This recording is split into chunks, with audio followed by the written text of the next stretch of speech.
मैं आपको video send करती हूँ। अरे नहीं ना, मेरे को दिखाना है वीडियो कॉल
विनम्र किसान का बेटा था वो दृढ़ता का भंडार।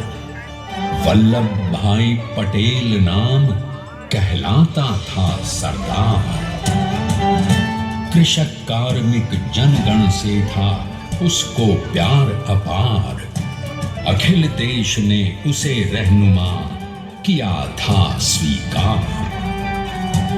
गांधी बापू का शिष्य, सत्य अहिंसा का अवतार, किंतु एक भारत करने को धर लेता हथियार।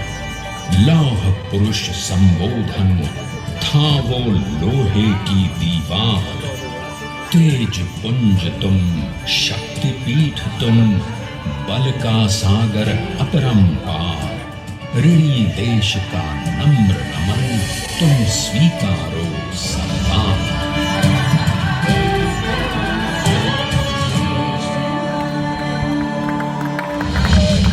1857 में अंग्रेजों को ललकारने वाले पहले स्वतंत्रता संग्राम के एक सक्रिय सिपाही थे झवेर भाई पटेल। करमसद गांव के इस बहादुर देशभक्त किसान और उनकी पत्नी लाडबाई के 5 बेटों और 1 बेटी में से चौथे पुत्र थे वल्लभ भाई। बालक वल्लभ ने करमसद के बाद नडियाद से अपनी हाई स्कूल की शिक्षा पूरी की। फिर 13 साल की उम्र में उनकी शादी भी हो गई छोटी सी झवेर बाई से। 2 बच्चों, बेटी मणिबहन और बेटे डाया भाई को जन्म देने के बाद झवेर बाई असमय ही चल बसी। सदी बदलने और 20वीं सदी आने पर उनका जीवन भी एक चमत्कार की तरह बदला। प्लीडर का इम्तिहान पास करके वो वकालत करने लगे। पहले गोधरा, फिर आणंद और उसके बाद अहमदाबाद में। मगर जल्द ही वकालत छोड़कर वो बैरिस्टर बनने की इच्छा से इंग्लैंड चले गए। लंदन में बैरिस्ट्री में अव्वल आने और वजीफा जीतने वाले वो अनोखे भारतीय थे। अब तो अहमदाबाद की वरिष्ठ अदालत में बैरिस्टर पटेल की जिरह और जीतों की धूम मच गई।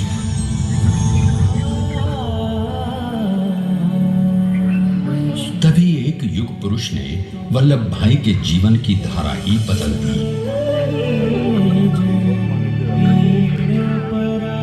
दक्षिण अफ्रीका में सत्याग्रह के अहिंसक अस्त्र से गोरे शासकों को सबक सिखाकर भारत वापस आए बैरिस्टर मोहनदास करमचंद गांधी से मिलकर वल्लभ भाई ने अपने कुछ वर्षों से सीखे विदेशी व्यवहार और संस्कार हमेशा के लिए त्याग दिए और अब वो अपने खेड़ा के किसानों को हक दिलाने के लिए बापू के साथ आंदोलन में कूद पड़े।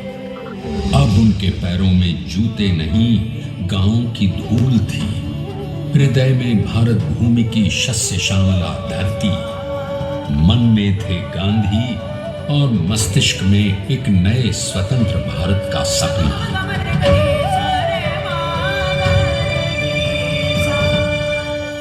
तभी बारडोली के मजबूर मजलूम किसानों की यातना का समाचार उनके पास पहुंचा।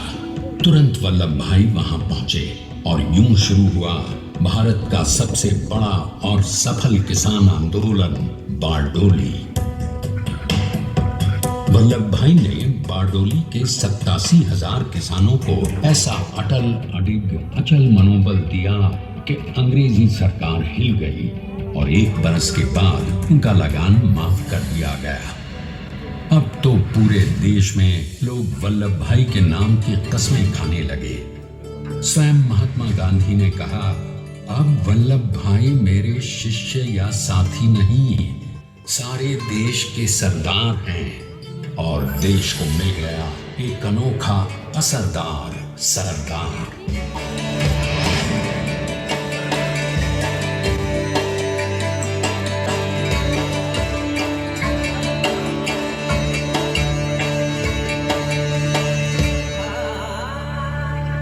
सरदार पटेल के नाम और देशभक्ति से अंग्रेज डर कर कांपने लगे। 1930 के नमक सत्याग्रह और दांडी कूच में वो बापू से भी पहले गिरफ्तार किए गए।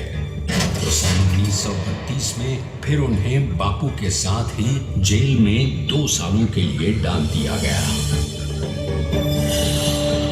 मगर आजादी के दीवानों को, स्वतंत्रता के परवानों को कौन गिरफ्तार कर पाया है। जेल से छूटते ही सरदार को कांग्रेस के नए राष्ट्र अध्यक्ष पद पर चुना गया और उनकी सरपरस्ती में राष्ट्रवादी भारतीयों ने तमाम ब्रिटिश सूबों में जीत हासिल कर वहां अपनी स्थानिक सरकारें बनाई। किंतु सरदार का सपना केवल सरकार बनाना नहीं था, उनका स्वप्न तो था एक ऐसे नए भारत का जहां हर रंग, हर रूप, हर जात, मजहब, तबके का हिंदुस्तानी एक साथ मिलकर एक ऐसा नया भारत बना सके जहां पूर्ण स्वराज के साथ सारे समाज को गरीबी, अशिक्षा, छुआछूत से भी आजादी मिल जाए। इसकी पहली रणनीति थी भारत को अंग्रेजों की गुलामी से आजादी, ताकि भारत के लोगों की अपनी सरकार सबके साथ और सबके विकास के लिए काम कर सके। बापू की अगुवाई में अब देश ने अंग्रेजों को अंतिम चेतावनी दे दी, करेंगे या मरेंगे, क्विट इंडिया, अंग्रेजों भारत छोड़ो। बस फिर क्या था, संघर्ष की रणभेरी बजी। 3 सालों के लिए सरदार पटेल को भी सत्याग्रही नेताओं के साथ जेल में ठूंस दिया गया। 2 सालों के बाद अंग्रेजों को बापू के सभी शिष्यों और साथियों को छोड़ना पड़ा।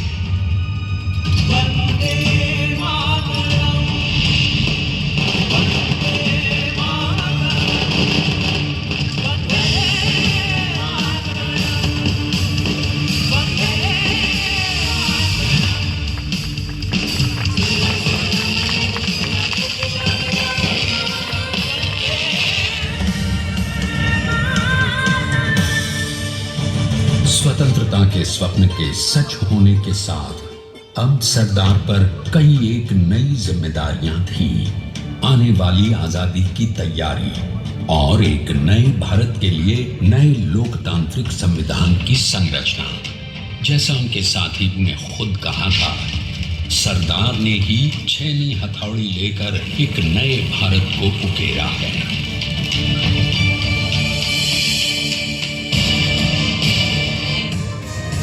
स्वाधीनता तो प्राप्त हुई, लेकिन खंडित भारत में भी उठते विभाजनवादी अंधकार को अभी दूर करना था। जब देश के खंड खंड होने का भय उत्पन्न होने लगा, तो सरदार ने निर्भय होकर खुद अपनी केंद्र सरकार और साथियों को भी चुनौती दे डाली और जम्मू कश्मीर को बचाने के लिए सारे देश का आकाश वायुयानों से भर गया।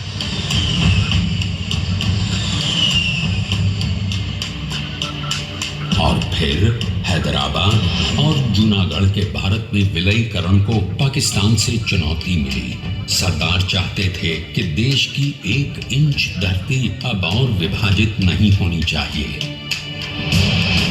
नए भारत को एक करने के लिए समझा बुझाकर मना कर 565 रियासतों को सरदार ने अपनी सूझबूझ सदाशयता संबल से एक नए स्वतंत्र भारत का अभिन्न अंग बना लिया। हमारे इतिहास में अखंड भारत के पुरुषार्थ का ये एक महानतम अध्याय है। जैसा उन्होंने स्वयं कहा था, हमें नए धागों को पुराने ताने बाने में ऐसे पिरोना है कि एक दूसरे में गुंथ जाएं और बेहतरीन बनावट वाला एक नया भारत उभर कर सामने आ सके।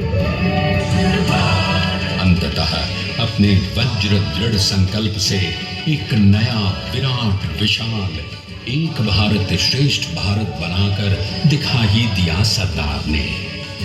संसार के सबसे बड़े प्रजातंत्र के शिल्पी को प्रणाम करने के लिए देश ने बनाया है ये समर्थ स्मारक। स्वाधीन भारत को समर्थ भारत में बदलने वाले सरदार पटेल को समर्पित प्रेरणा तीर्थ भी है। प्रधानमंत्री श्री नरेंद्र मोदी के नेतृत्व में बनी विश्व की इस विशालतम प्रतिमा के सामने आकर सारी दुनिया जैसे स्वयं भी नतमस्तक हो जाती है।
देखते हैं कि अपने लौह पुरुष को श्रद्धांजलि देती 182 मीटर ऊंची विश्व की सबसे विशालकाय प्रतिमा का निर्माण कैसे हुआ।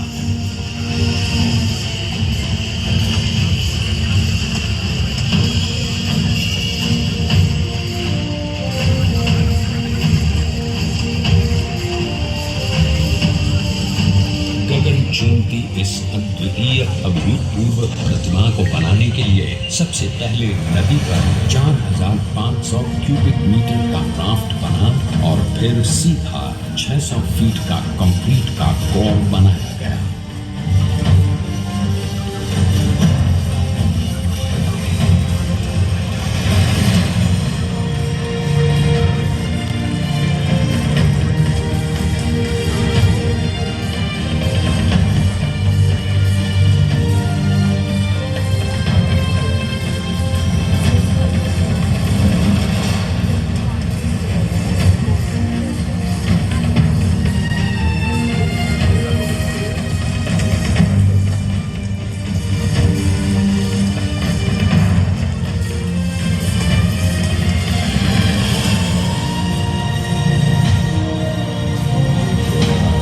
इस कंक्रीट कोर के साथ लगाया गया स्टील का फ्रेमवर्क।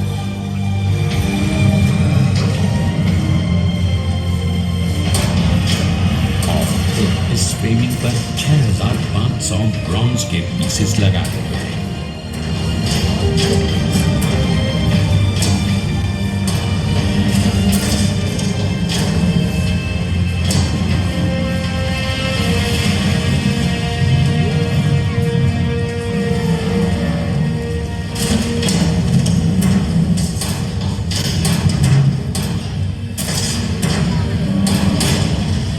सोचिए कि 182 मीटर ऊंचे इस भव्याति भव्य स्मारक के निर्माण में कितना सामान और मेहनत लगी है। 70,000 metric ton cement, 18,500 metric ton reinforcement steel, 6,000 metric ton structural steel और 1,700 मीट्रिक टन ब्रॉन्ज।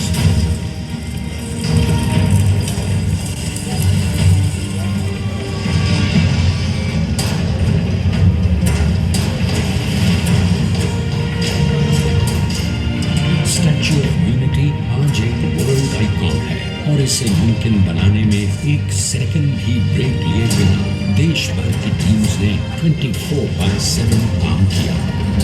250 से ज्यादा इंजीनियर्स, 4,500 से ज्यादा स्किल फोर्स और कई लाख मानव दिन। हम गर्व से कह सकते हैं कि कुल मिलाकर स्टैच्यू ऑफ यूनिटी के निर्माण में 95% माल सामान, मजदूर, इंजीनियर्स और एक्सपर्ट्स थे भारतीय। जानते हैं कि 182 मीटर ऊंची इस भव्य प्रतिमा को बनाने में कितना समय लगा? डिजाइन के लिए 12 महीने और निर्माण के लिए 34 महीने, यानी कुल मिलाकर केवल 46 महीने।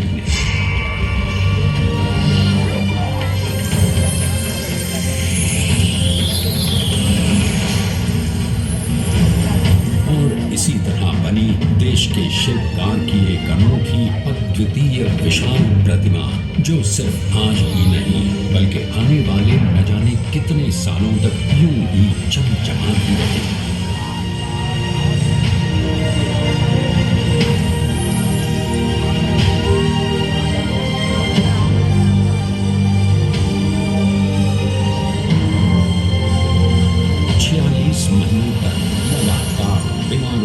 एकजुट होकर न जाने कितनों ने परिश्रम किया और उनका साथ दिया भारत की 125 करोड़ जनता ने।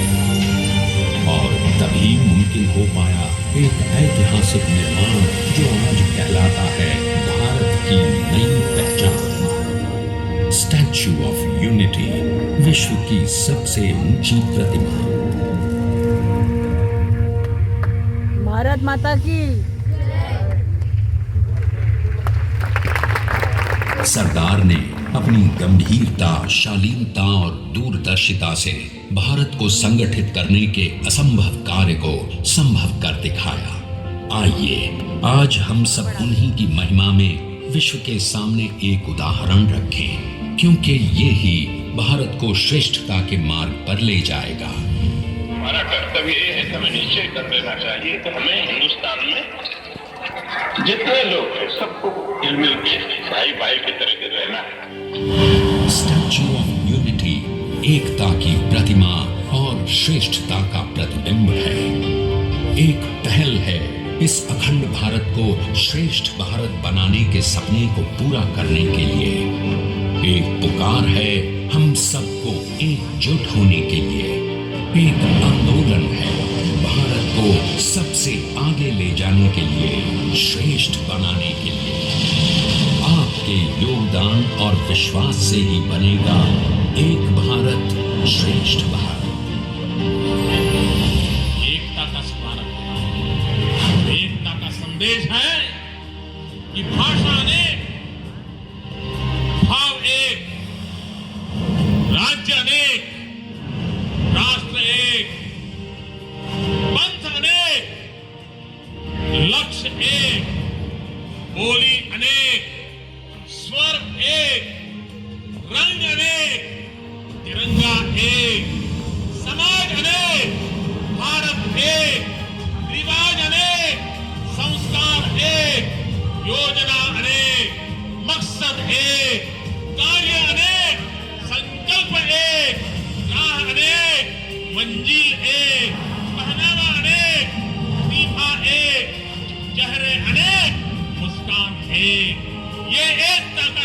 संदेश लेकर के हम चले।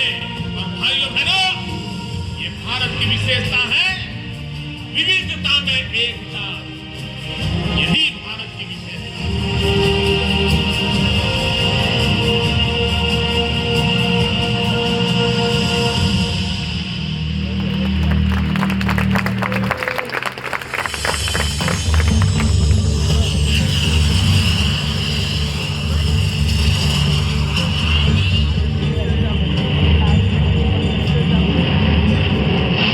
Please stand up for the national anthem.